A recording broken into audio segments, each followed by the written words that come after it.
Mummy mummy mummy. என்ன அசோக்?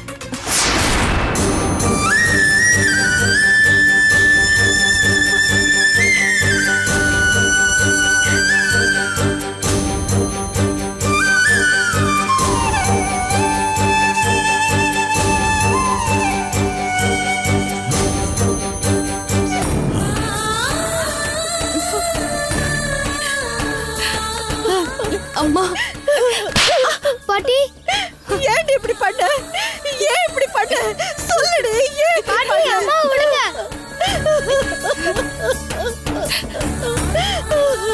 காயத்ரி,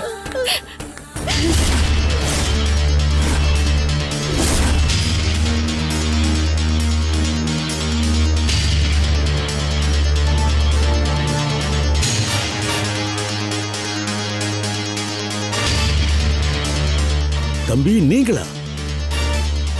அப்போ இவளை தெரிஞ்சுக்கிட்டே தெரியாதுன்னு எங்க கிட்ட போய் சொன்னீங்களா? ஏன் தம்பி போய் சொன்னீங்க? அவதான் அப்படி சொல்லிருப்பா. என்ன தேடி யார் வந்தாலும் இல்ல தெரியலன்னு சொல்லுங்கன்னு சொல்லிருப்பா. அது அவர் சொல்லிருக்காரு. அப்பதானே இங்க இவ நடத்திக்கிட்டு இருக்கிற கேவலமான குடுத்தனம் யாருக்கும் தெரியாது. அம்மா, சீ, என்ன அப்படி கூப்பிடாத. நீ 6 வருஷத்துக்கு முன்னாடி கை குழந்தைய தூக்கிக்கிட்டு சொல்லாம கொள்ளாம எங்கேயோ போன. அப்போ உன்னை பத்தி நாங்க என்ன நினைச்சோம் தெரியுமா? தப்பு பண்ண மாப்பிள்ளைய மன்னிச்சு ஏத்துக்கிட்டு அவரோட குடும்பம் நடத்த நீ தயாரா இல்ல, அதனால கோச்சுக்கிட்டு நீ எங்கேயோ போயிட்டேன்னு நினைச்சோம். கொஞ்ச நாளைக்கு முன்னாடி சுப்புவுக்கு போன் பண்ணி சூர்யாவும் நீயும் சேர்ந்து வாழணும், அதுக்காகத்தான் என் வாழ்க்கைய விட்டு கொடுத்துட்டு வந்துட்டேன்னு சொன்ன பாரு. சுப்புக்காக நீ தியாகம் பண்ணிட்டு எங்கேயோ வாழ்ந்துகிட்டு இருக்கேன்னு நினைச்சோம். ஆனா நீ சூர்யாவை விட்டுட்டு ஓடி வந்து இங்க இன்னொருத்தரை கல்யாணம் பண்ணிக்கிட்டு இப்படி கேடுகட்ட வாழ்க்கையை வாழ்ந்துகிட்டு இருப்பேன்னு நாங்க கனவுல கூட நினைக்கல. அப்ப போதும்பா. நான் இன்னொரு கல்யாணம் பண்ணிக்கிட்டேன்னு யார் சொன்னது? தோ நிக்கிறானே உன் பையன், இவன் தான் சொன்னான். முதல்ல இவனை பார்த்த உடனே சுப்புவோட பையன் கௌதம் நினைச்சுக்கிட்டு இவன்கிட்ட நாங்க பேசணும். அப்போதான் இவன் பேரு அசோக்னும் அப்பா பேரு கார்த்தி, அம்மா பேரு காயத்ரின்னு சொன்னான். அப்போதான் எங்களுக்கு எல்லா விஷயமும் புரிஞ்சுது. அன்னைக்கு இவரை பார்த்த போது உன்னோட போட்டோ இவர்கிட்ட காமிச்சிட்டு இவளை தெரியுமான்னு கேட்டோம். இல்ல, எனக்கு இவங்களை தெரியவே தெரியாது, முன்ன பின்ன பார்த்ததே இல்லன்னு சொல்லிட்டாரு. ஆனா கடவுளை பாத்தியா காயத்ரி? ஓம் பையனையும் சுப்புவோட பையனையும் ஒரே அச்சுல வாத்த மாதிரி படைச்சிட்டாரு. ஓம் பையன் மூலமாவே எனக்கு உன்னை காட்டி கொடுத்துட்டாரு பாத்தியா? அம்மா போதும், நிறுத்துமா. இந்த உலகத்துல யார் வேணாலும் ஒரு பொண்ணை பத்தி தப்பா பேசலாம். ஆனா பெத்த அம்மாவே தப்பா பேசக்கூடாது. நான் உன் பொண்ணுமா, நான் எப்படிம்மா தப்பு பண்ணுவேன்? அப்பா, உங்க வளர்ப்பு தப்பா போகும்னு நீங்க எப்படிப்பா நினைச்சீங்க? என்னம்மா சொல்ற? அப்பா, சுப்புவோட வாழ்க்கை நல்லா இருக்கணும், அவ சூர்யா கூட சேர்ந்து நல்லா வாழணும்னு நினைச்சு 6 வருஷத்துக்கு முன்னால இவனை தூக்கிக்கிட்டு உங்க எல்லாரையும் விட்டுட்டு நான் இங்க வந்தேன். அசோக், நீ உள்ள போ. அப்பா, இவனை நான் குழந்தைய தூக்கிக்கிட்டு இந்த வீட்டுக்கு தான் வந்தேன். அப்ப ஆனுன்னு எனக்கு ஒரு ஃப்ரெண்ட் இருந்தா.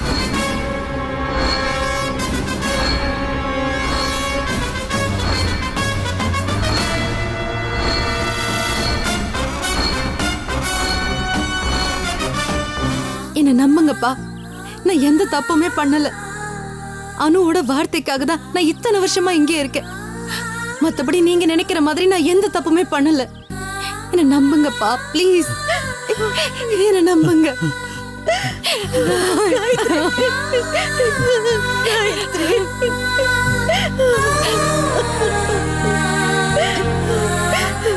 நான் தான் உன்னை தப்பா புரிஞ்சுக்கிட்டேன். என் பொண்ணு எப்பவுமே தப்பு பண்ண மாட்டா. என்ன மன்னிச்சிருமா. என் கண்ணை மறைச்சிடுச்சுமா.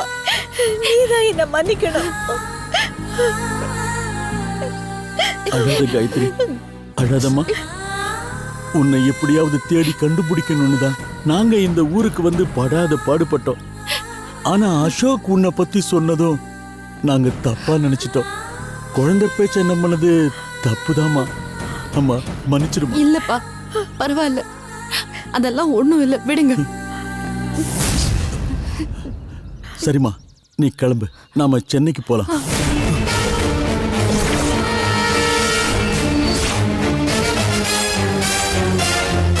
என்ன சொல்றீங்க? சென்னைக்கு போலாங்கிற.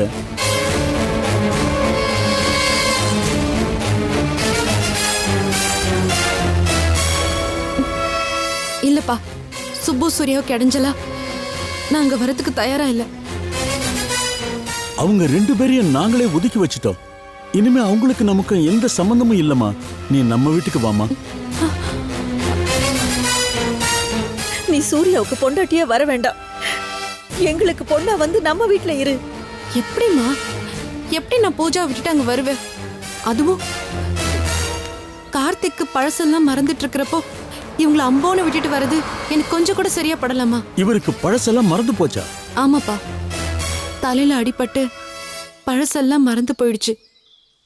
இப்போ ட்ரீட்மெண்ட்ல தான் இருக்காரு.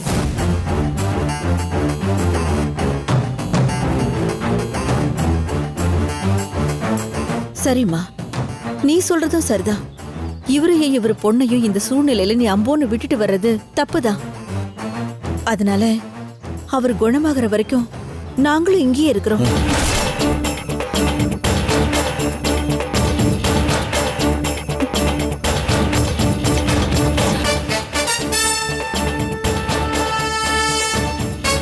அவர் குணமானதுக்கு அப்புறம் நம்ம வீட்டுக்கு போலாம். என்னம்மா சொல்ற?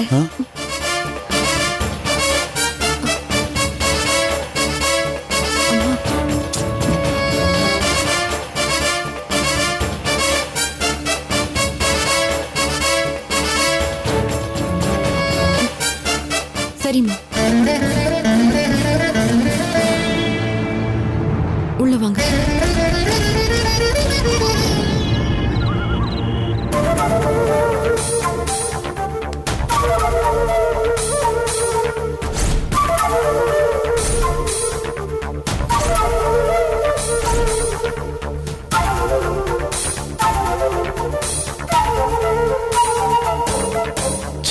நாம ஒண்ணு நினைச்சா நடக்கிறது வேறையா இருக்கே. எப்படியாவது காயத்ரி அம்மா அப்பாவை இங்க இருந்து அனுப்பி ஆகணும். இப்ப என்ன பண்றது? இனிமே உன்னால எதுவுமே பண்ண முடியாது. காதல்ல பொய் இருக்க கூடாதுன்னு சொன்ன, நீ கேட்கல.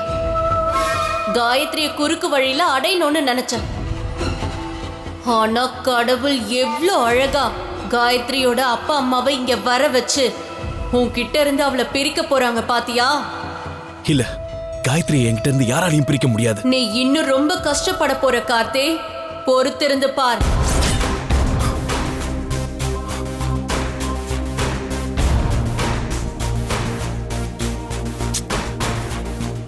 இவ வேற செத்ததுக்கு அப்புறமும் நம்மள போட்டு சாவடிக்கிறா.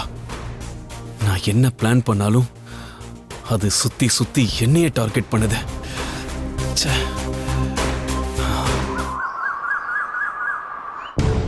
அம்மா, நான் கொஞ்சம் வெளியே போயிட்டு வந்துடுறேன். வரும்போது ஆப்பிள் வாங்கிட்டு வாமா. Okay okay. அம்மா, இங்க வா இங்க வா. என்னடி?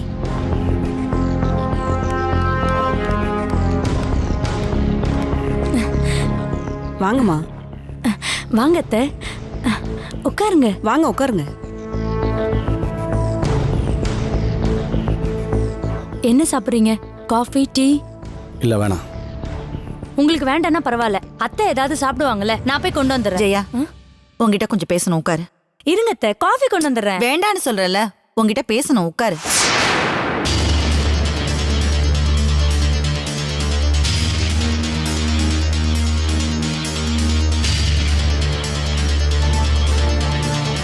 ஜெயா, உங்க சொந்த ஊர் எந்த ஊர்? விநாயகபுரம்.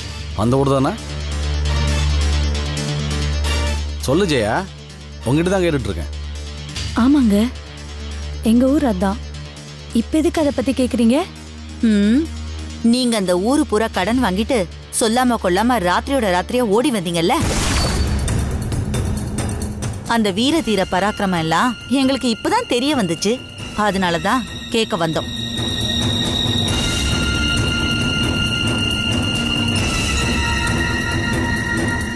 அம்மா, கோவப்படாதீங்கம்மா, கொஞ்சம் பொறுமையா பேசுங்க.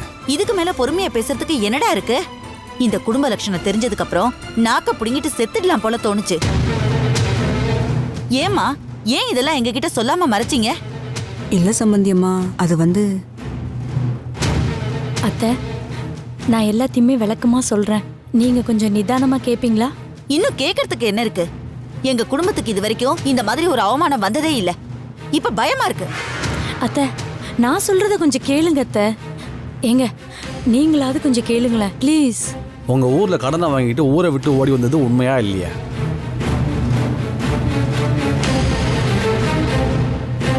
உண்மைதான். இது எவ்வளவு பெரிய கிரிமினல் ஆஃபென்ஸ் தெரியுமா?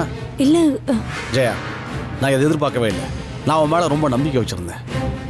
எல்லாமே போச்சு. இல்ல அது இப்போ நாங்கள் வரும்போது கூட நீ அப்படிலாம் எதுவும் பண்ணியிருக்க மாட்டேங்கிற ஒரு நம்பிக்கையில் நாங்கள் வந்தேன். ஆனால் எல்லாமே பொய்யா போச்சு.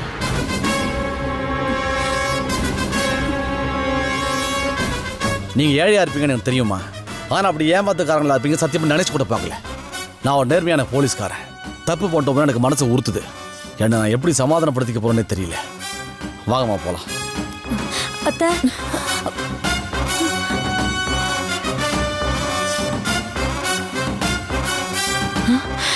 ஐயோ என்ன பண்றது?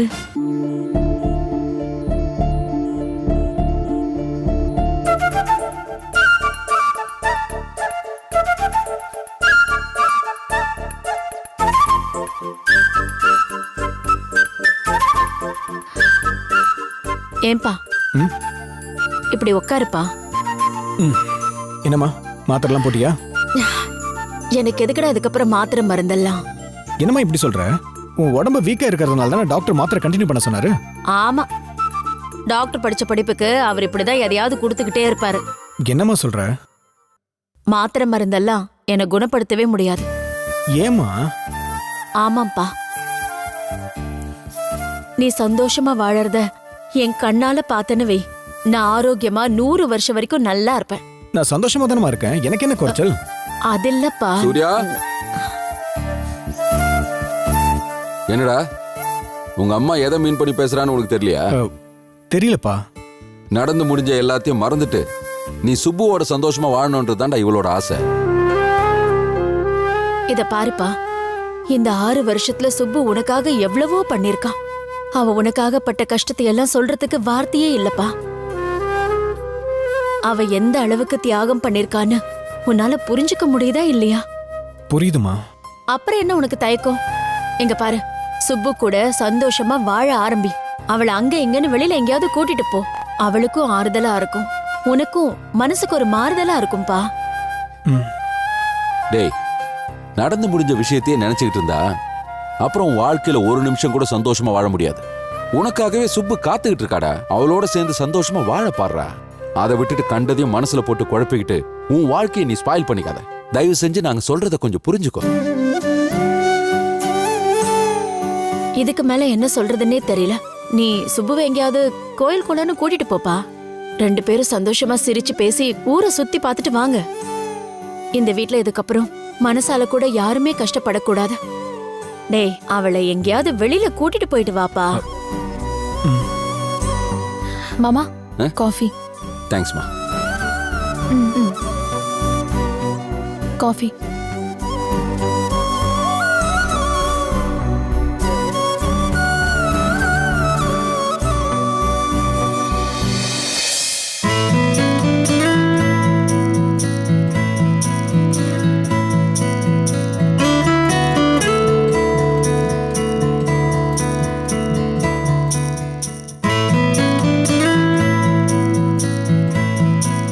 சுப்பு, சொல்லுங்க சூர்யா.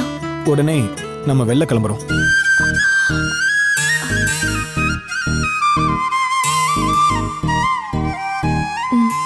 சரி, நான் போய் ட்ரெஸ் சேஞ்ச் பண்ணிட்டு வந்துடுறேன். சரி சலோ, நீ போய் ஜம்முன்னு ட்ரெஸ் மாத்திட்டு வாப்போ. ஆமாடா, சூப்பரா ட்ரெஸ் பண்ணிட்டு கிளம்பு. சரிப்பா.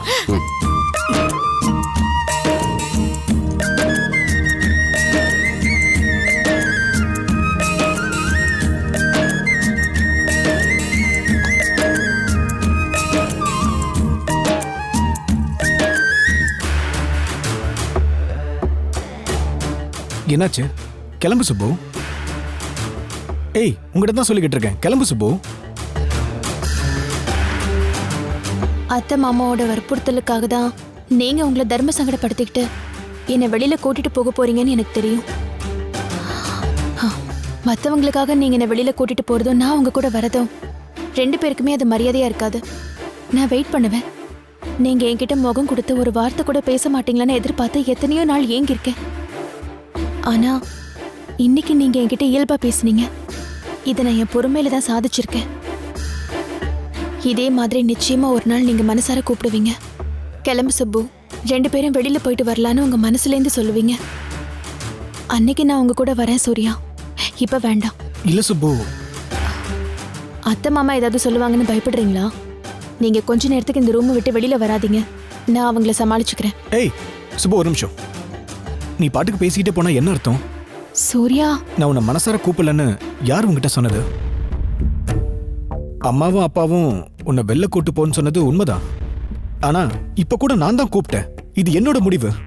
அவங்க எதுவும் சொல்லல. சூர்யா,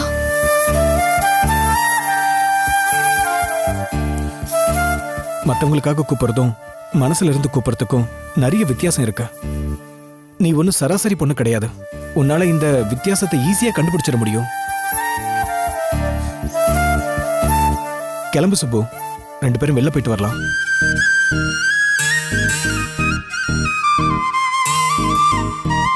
சுப்பு, என்ன? போலாம். என்னங்க இன்னுமா ரெடி ஆயிட்டு இருக்காங்க? வருவாங்கம்மா, ரெடி ஆகணும்ல. இதோ வந்துட்டாங்க. போயிட்டு வரோமா? சரிப்பா. வரோம்ப்பா. போயிட்டு வாங்கப்பா. போயிட்டு வரேன் அத்தை. போயிட்டு வரேன் மாமா. போயிட்டு வாங்கம்மா. ஜாக்கிரதை. வரேன்.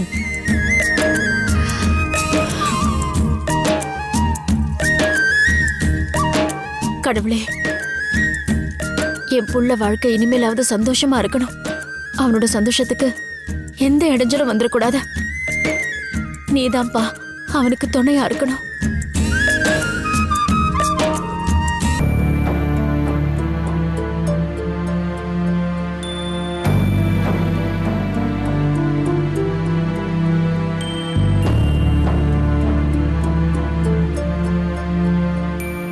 முத்தையா, ஏன் ஒரு மாதிரியா இருக்க? தலைவலியா இருக்குமா?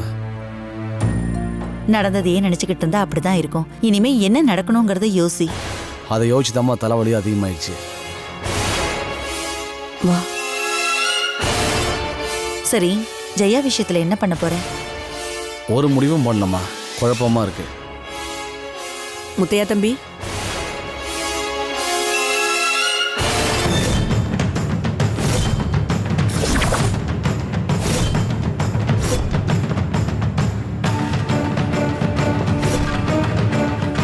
நாங்க இங்க வந்தது உங்களுக்கு பிடிக்காதுதான். ஆனா எங்க தரப்பு நியாயம்னு ஒண்ணு இருக்கு. அத சொல்றதுக்கு தயவு செஞ்சு கொஞ்சம் அனுமதி கொடுங்க. கோர்ட்ல கூட குற்றவாளிங்களுக்கு அவங்க பக்கம் நியாயத்தை சொல்றதுக்கு ஒரு சான்ஸ் கொடுப்பாங்க. நீங்க எனக்கு அது கூட கொடுக்கலையே. உள்ள வாங்க. உள்ள வாங்கம்மா. உட்காருங்க. பரவாயில்லைங்க தம்பி. ஏன் ஜெயா, அவங்களே உடம்பு சரியில்லாம இருக்காங்க. அவங்கள வர கூட்டிட்டு வந்து எதுக்காக கஷ்டப்படுத்துற? இல்ல தம்பி, இப்ப எனக்கு நோய் தர வலியை விட என் பொண்ணு கல்யாணம் நடக்குமா நடக்காதாங்கிற வேதனை தான் பெருசா இருக்கு. நடந்தது என்னங்கிறத நான் இப்ப விளக்கமா சொல்றேன்.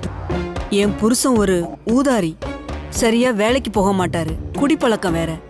வீட்லயே படுத்துக்கிட்டு என்னையும் என் பொண்ணையும் ஊர்க்காரங்க கிட்ட போய் கடன் வாங்கிட்டு வர சொல்லுவாரு. நாங்க முடியவே முடியாதுன்னு சொல்லுவோம். அடியும் உதையும் தான் கிடைக்கும். பத்தாததுக்கு சிகரெட்டால வேற சூடு போடுவாரு.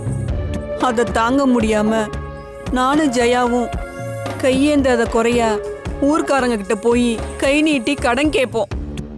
அப்படி நாங்க கடனை வாங்கிட்டு வர பணத்தை வச்சு குடிச்சு சீரழிச்சு ஒன்றும் இல்லாம ஆக்கிடுவாரு. இப்படி அவர் அடி உதைக்கு பயந்து நாங்க சிறுக சிறுக வாங்கின கடன் எல்லாம் வளர்ந்து எங்க கழுத்தை நெரிக்கிற அளவுக்கு வந்துருச்சு. ஒரு நாள் எங்களுக்கு கூட தெரியாம அவர் ஊரை விட்டு ஓடிட்டாரு. அவர் போயிட்டாருன்னு தெரிஞ்சதும் எங்களுக்கு என்ன பண்றதுன்னே தெரியல. பொழுது விடிஞ்சா கடங்காரங்களுக்கு என்ன பதில் சொல்றதுன்னே தெரியல. எப்படி சமாளிக்கிறதுன்னு புரியல. நாங்களும் அவங்களுக்கு பயந்துகிட்டு ராத்திரியோட ராத்திரியா ஊரை விட்டே கிளம்பி வந்துட்டோம். ஊரை விட்டு வந்தமே தவிர நாங்க பட்ட கடனை மறக்கவே இல்லை சார். சென்னைக்கு வந்தோம், நீங்க எனக்கு ஒரு வேலை வாங்கி கொடுத்தீங்க. அதுல வர சம்பளத்துல மாசம் மாசம் நாங்க யார்கிட்டலாம் கடன் வாங்கினோமோ அவங்க எல்லாருக்கும் அடைச்சிட்டு தான் சார் இருக்கேன். தோ மாசம் மாசம் அவங்களுக்கு கேஷ் டெபாசிட் பண்ண ரெசிப்ட் இருக்கு, நீங்க வேணா பாருங்க சார். இதெல்லாம் பார்த்து உங்களுக்கு நம்பிக்கை வரலன்னா நீங்க யார்கிட்ட விசாரிக்கணும்னு நினைக்கிறீங்களோ தாராளமா நீங்க போய் விசாரிச்சுக்கலாம். எங்க விஷயத்துல உங்களுக்கு மனசு விட்டு போச்சு. இனிமே நாங்க என்ன சொன்னாலும் எங்க மேல உங்களுக்கு நம்பிக்கை வரப்போறதில்ல. என் பொண்ணுக்கும் உங்க பையனுக்கும் இனிமே கல்யாணம் நடக்குமான்னு தெரியல. இவ கொடுத்து வச்சது அவ்வளவுதான். ஆசை இருக்கு தாசில் பண்ண, அதிர்ஷ்டம் இருக்கு கழுத மேய்க்கன்னு சொல்லுவாங்க. இவ போலீஸ் மாப்பிள்ளைக்கு ஆசைப்பட்டு என்ன பிரயோஜனம்? தலையெழுத்து வேறையால இருக்கு. அழு, நல்ல அழு. இனிமே நம்ம காலத்துக்கு அழுதுகிட்டே தான் இருக்கணும். வா போலாம். ஜெயா ஒரு நிமிஷம். இந்த கல்யாணம் கண்டிப்பா நடக்கும்.